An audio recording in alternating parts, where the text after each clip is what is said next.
This video was brought to you together with Squarespace. I bet that you've never seen anything like this, and I doubt that you ever will again. Why did this aircraft have 3 tail fins and such a sculpted, intricately curved fuselage instead of just a simple tube like all other modern airliners have? Well, that's what you will find out in today's video, where I will tell you the story of the Lockheed Constellation, one of the most graceful airliners ever made, and its crazy origin story. Stay tuned.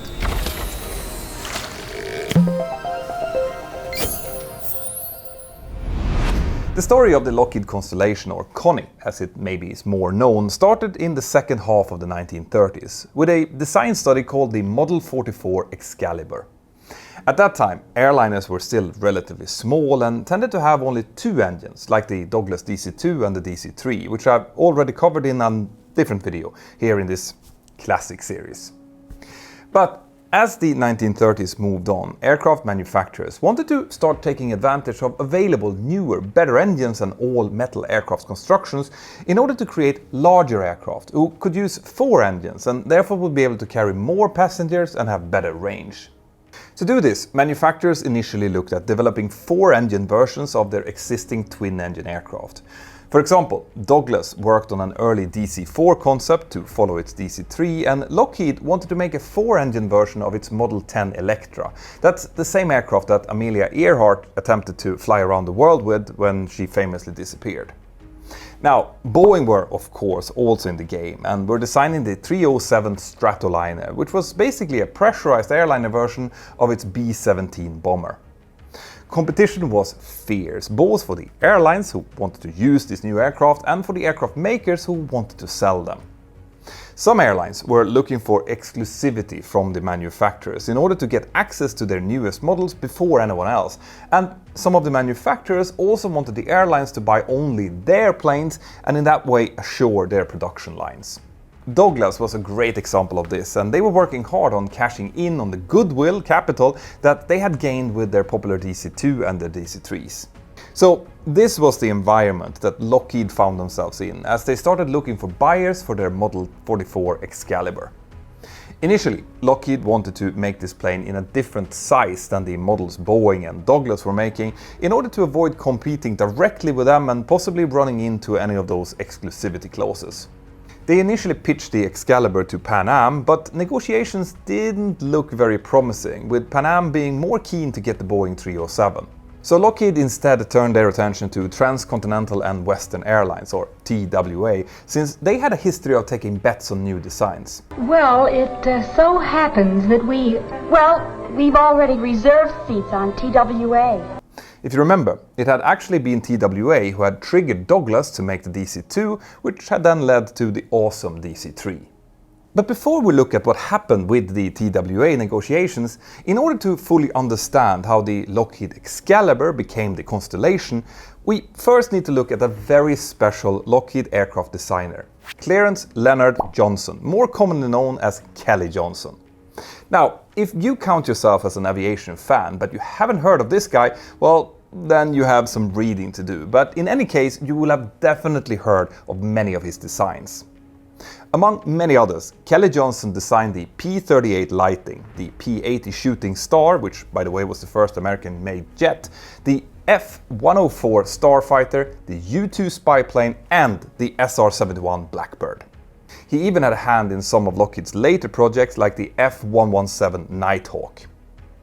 Kelly had early on made a name for himself within Lockheed thanks to his work on the Model 10 Electra. He had noticed and fixed an early stability issue in the Electra design, which had basically saved the whole aircraft project, and with that, all of the investments that had gone into it. And he did that when he was only 23 years old. Kelly Johnson was born in Michigan, but his parents were both from Malmö in Sweden. After this first design correction, he continued evolving the design of the Model 10, making different passenger-carrying versions and even a bomber after that. His fantastic understanding of aerodynamics and how to incorporate them into aircraft designs made him a true legend in the aviation world. Hall Hibbert, Johnson's boss at Lockheed, once said about him, "That damn Swede can actually see air." When he later heard of this, Kelly Johnson would say that this was the greatest compliment that he'd ever gotten. Despite getting his start with the Model 10 Electra, most of the work that Johnson would later become famous for involved military planes, and there is a good reason for that. During World War II, when the US military discovered that the Germans were developing jet fighters, they quickly asked Lockheed, among other companies, to design something that could be able to beat the German designs, and to do that fast. In response to this, Kelly Johnson did something, well, a little bit strange. He rented a circus tent and pitched it up in an empty part of Lockheed's aircraft complex in Burbank, California. His team of engineers and mechanics then proceeded to work non-stop in that tent for 143 days, designing and building the prototype of the P-80 shooting star. Now, either the fabric of this tent or possibly a plastic factory next to it emitted a really strong stench, which the whole place became notorious for.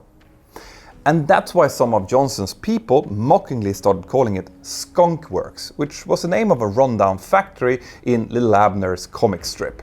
And if that rings a bell for you, it's probably because it would later be renamed Lockheed Skunk Works, and that part of Lockheed would continue to grow and take charge of all of their later most sensitive design projects, getting famous for models capable of extreme speed and equally extreme secrecy.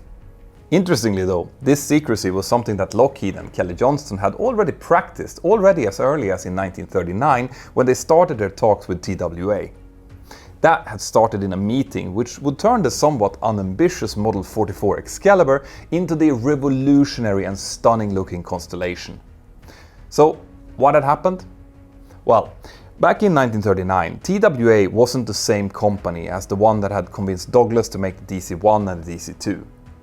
And that's because in 1937 the company had gotten a new major stockholder in Howard Hughes, the now famous industrialist, millionaire, Hollywood personality, pilot and overall huge aviation fan, who had taken the reins of the company. Hughes was very keen on leaving his mark on the airline industry, as he had done with basically everything else that he had touched. So back in 1939 he held a private meeting at his home with several TWA and Lockheed staff, including Kelly Johnson. Hughes wanted Lockheed to develop what he called the airliner of the future, and his ideal plane would have enough range to travel non-stop from the east to the west coast of the United States, carrying at least 36 passengers. And he wanted it to be faster than anything else that was flying at the time, much faster. It quickly became obvious that Lockheed and Kelly Johnson would need to completely revamp the Excalibur in order to meet Howard's expectations. The aircraft needed to get both longer and equipped with newer, bigger engines than before, and the wings fitted to the redesigned aircraft would become similar in profile to that of the P-38 Lightning, which was the fastest fighter in existence at the time. All of these changes would lead Lockheed to give the plane a completely new name. It would become the Model 49 or the L-049 Constellation. The end result of this revamp was an aircraft with a cruise speed of over 270 knots, and to put Kelly Johnson's design feat into perspective here, the Connie's rival, Boeing's 307 Stratoliner, cruised at less than 200 knots, and also at a lower altitude. The early Douglas DC-4 would be a bit faster than the Boeing, but still considerably slower than the Constellation was. Lockheed's and Kelly Johnson's Marvel completely outclassed all of its rivals, but there were no big headlines showing off their feat. And that was because outside of Lockheed and TWA, nobody actually knew about this fantastic aircraft. For all intents and purposes, the Lockheed Constellation was a secret project, and this was at the insistence of the eccentric and wealthy Howard Hughes. He wanted his airline, TWA, to get 40 of these beauties, and crucially, Hughes wanted to get delivery of the 35th plane before anyone else had learned that the aircraft even existed. This was a bit crazy for a couple of reasons. Firstly, even military projects didn't really have this level of secrecy back at the time. People didn't really think that it was humanly possible to keep such a huge project secret for very long. Secondly, and perhaps more importantly in this case, the secrecy meant that Lockheed obviously couldn't get any deposits from other potential customers to fund the development of the Constellation. This meant, in reality, that Howard Hughes would effectively have to fund the design and introduction of this aircraft to service all by himself. Back in 1940, before the first prototype even flew, the L-049 was priced at $450,000, which is nearly $10 million in today's currency. Now, that might not sound like much for an aircraft, but remember that Howard Hughes had bought 40 of them. Incredibly, it seemed like this secrecy actually worked, at least initially. By 1940, it seemed like no other airline knew about the project. Pan American, TWA's main rival, did know of the earlier Lockheed 44 Excalibur model, since Lockheed had tried to sell it to them first, but as far as they knew, that project had simply been abandoned by Lockheed. Even as the prototype of the L-049 started to take shape in Burbank, the world remained completely oblivious of it. But that couldn't continue for long, because obviously World War II was already raging by then. The United States wouldn't join the war until December of 1941, but even before that happened, with US involvement in the war looking more and more likely, the country's military planners ordered to inspect all of the key industrial facilities all around the country, and that obviously included Lockheed's facilities at Burbank as well. With its secret looking certain to leak, Lockheed decided to let the cat out of the bag and announced the existence of the Constellation to a stunned aviation industry. Pan Am immediately ordered 40 of them, matching TWA's order, and several other airlines also placed smaller orders for it. Besides its incredible speed and impressive range, the Lockheed Constellation's features also included modern touches like de-icing, hydraulically boosted controls, propellers with reversible pitch, and of course cabin pressurization. It also used a tricycle landing gear configuration with a nose gear assembly instead of a tail wheel, which was still a relatively new idea at that time. And that brings us to one of the signature design features of this aircraft, its three-tail fin. Have you guessed why it was designed that way yet? Well, to start with, Lockheed had a history of designing planes with more than one tail fin, including the Model 10 and some of its sub-variants. But one reason why the Constellation and the Excalibur designs had three tail fins actually involved their new tricycle landing gear. With the tail dragger designs, the tail of the plane would obviously sit a bit lower, closer to the ground when the aircraft was parked. So even if an aircraft had a fairly tall vertical fin, it wouldn't protrude very high up. This meant that even relatively big aircraft didn't need service hangars with especially high doors or ceilings.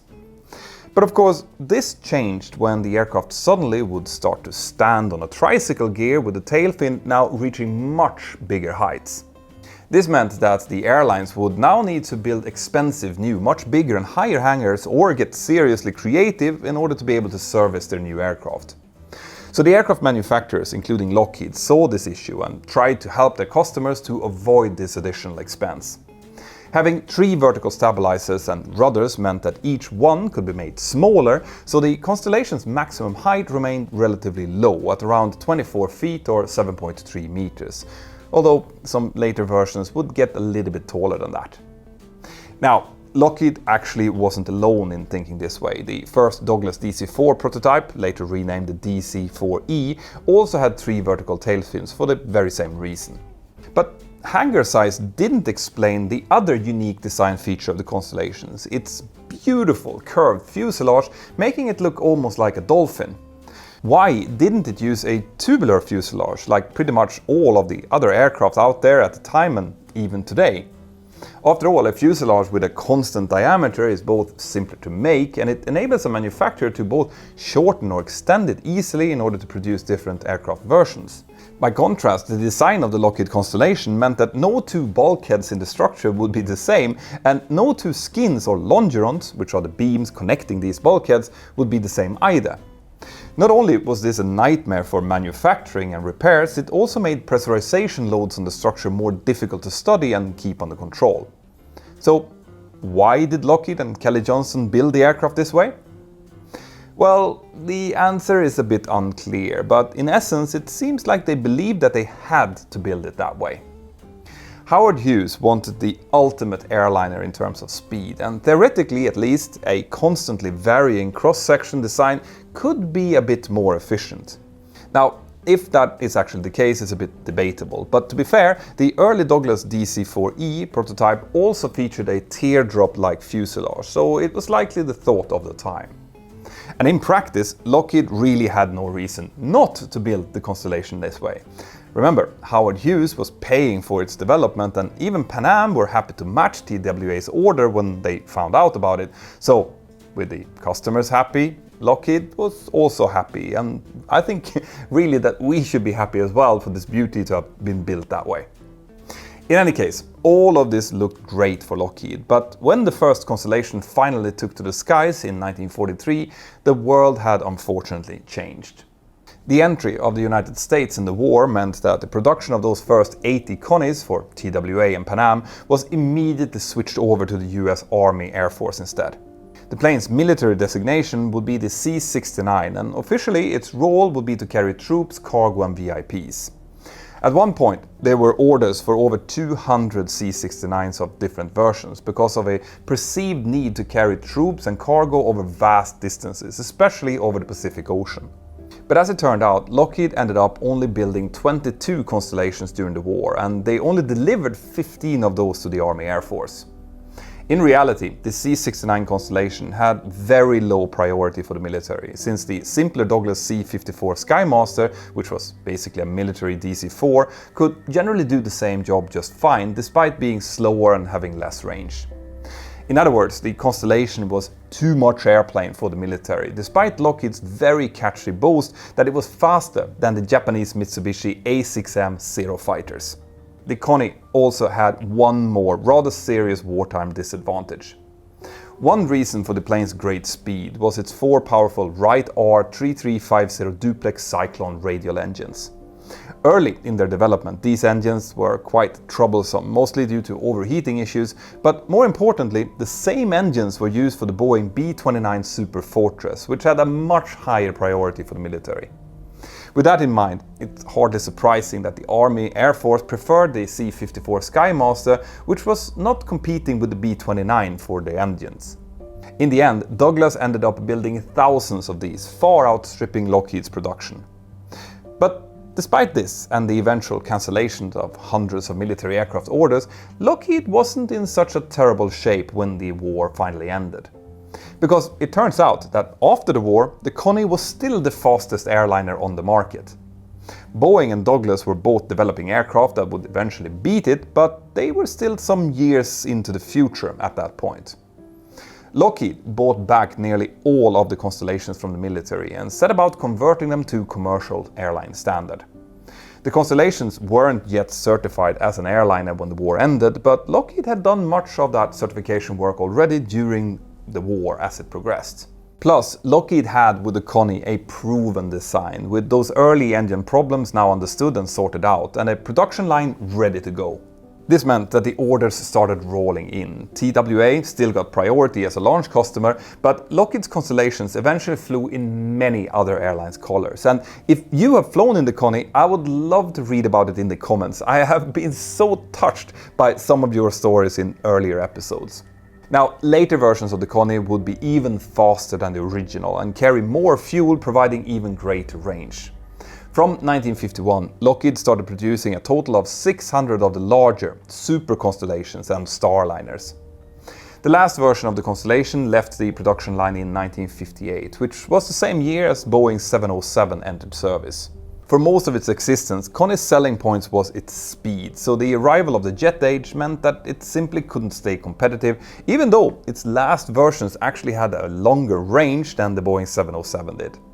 Lockheed tried fitting turboprop engines to the Super Constellation, which made it seriously fast in testing, but unfortunately reliability issues with those early turboprops meant that this project didn't go very far. Lockheed would eventually move on to develop the turboprop L-188 Electra in the late 1950s. Predictably, the Electra had a tubular fuselage with a constant cross-section, just like everyone else, and a single vertical tail fin. The Electra was far from as graceful as the Connie was, and it turned out to not be particularly successful as an airliner either. But Lockheed eventually turned it into the military P-3 Orion, which ended up selling quite well anyway. Lockheed didn't make another airliner after the Connie and the Electra until they tried their luck with the awesome L-1011 TriStar, which unfortunately also turned into an economic fiasco. They haven't made another airliner since, but they have been much more successful as a military aircraft maker, and today they are the world's largest military contractor, with the legacy of Kelly Johnson and his Swedish heritage still shining through. And talking about Swedish, did you know that a TRE friend of mine and me are running a virtual Boeing 737 course for anyone interested in flying home flight simulators? Well, we are, and the last one we did was so much fun. Actually, it was so much fun that we have created a dedicated website for the next one we are running, using today's sponsor Squarespace, where you can sign up if you're interested.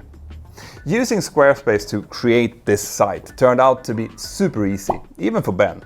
Squarespace have hundreds of stunning templates that can be used to customize every detail, and they're perfect if you want to set up your own web shop or engage your audience or just generate some extra income, even if you have no previous experience of building websites at all. They make it super easy and great looking. So to take your business to the next level, just go to squarespace.com/mentor now for a free trial and to get 10% off your first purchase. Now, check out these videos next, which I think that you really like, and consider supporting the channel by buying a t-shirt or becoming a member of my awesome Patreon crew. Have an absolutely fantastic day, and I'll see you next time. Bye-bye.